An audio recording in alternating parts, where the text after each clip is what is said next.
Question number 11, Dr Megan Woods. Thank you. My question is to the Minister responsible for the Earthquake Commission. Has EQC's position that it will reinstate earthquake damage to a condition substantially the same as when new been applied to every home repaired in the Canterbury Home Repair Programme? If so, why does the EQC customer guide state that customers' homes will be returned to a pre-earthquake state? The Honourable Jerry Brownlee. Yes, because that's what it means. Supplementary question. Supplementary question, Dr Megan Woods.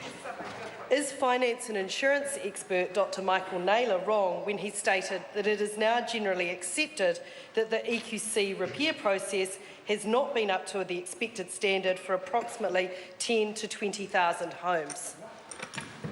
The Yes. Honourable Jerry Brownlee.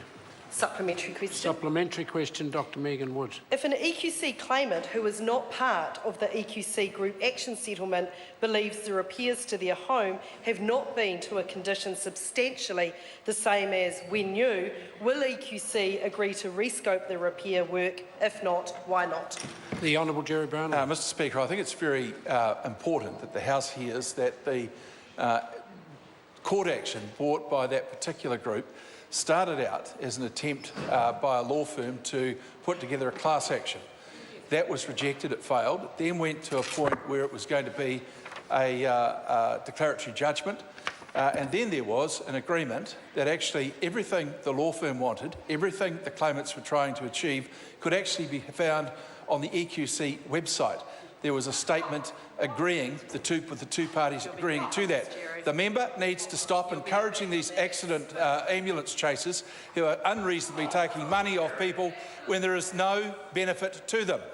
Supplementary question. Supplementary question, Dr Megan Woods. Given EQC's statement that if repairing an earthquake damaged part of a house means work is also required to an undamaged part of the house, EQC will cover the cost of this work. Will claimants who have previously paid for the undamaged repairs themselves be eligible for reimbursement? Well, Mr. Speaker, Honourable Jerry Brownlee. The question presupposes that every case is the same and that all these matters are simple. In the case, for example, of an asbestos roof that's crashed or had a chimney crash through it, the entire roof needs to be replaced because there is no asbestos material, and it would be irresponsible to use it if it was, for that replacement. But if there is an opportunity taken by a homeowner to effect a change to their property for some damage or some pre-existing condition, then that's a reasonable cost that will be applied to them.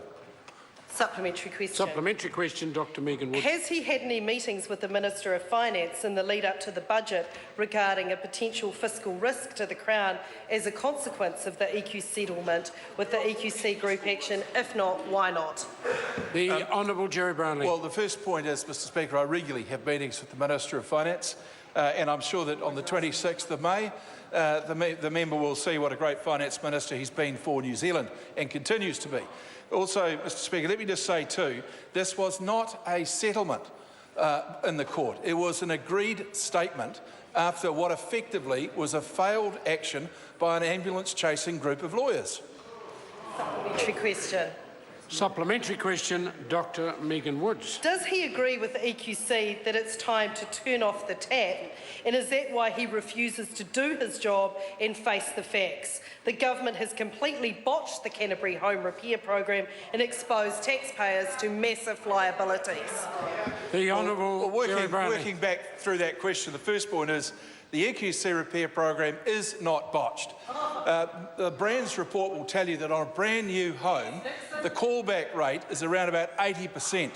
On the repair program run by EQC, it's about 8%. That does not indicate any great problem.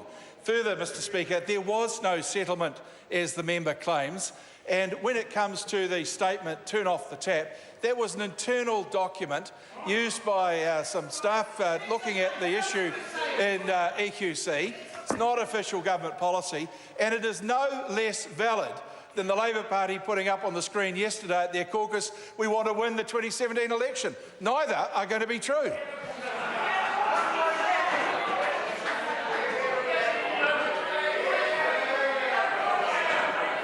Order. Order. Order. Question number 12. Mahesh Pindra.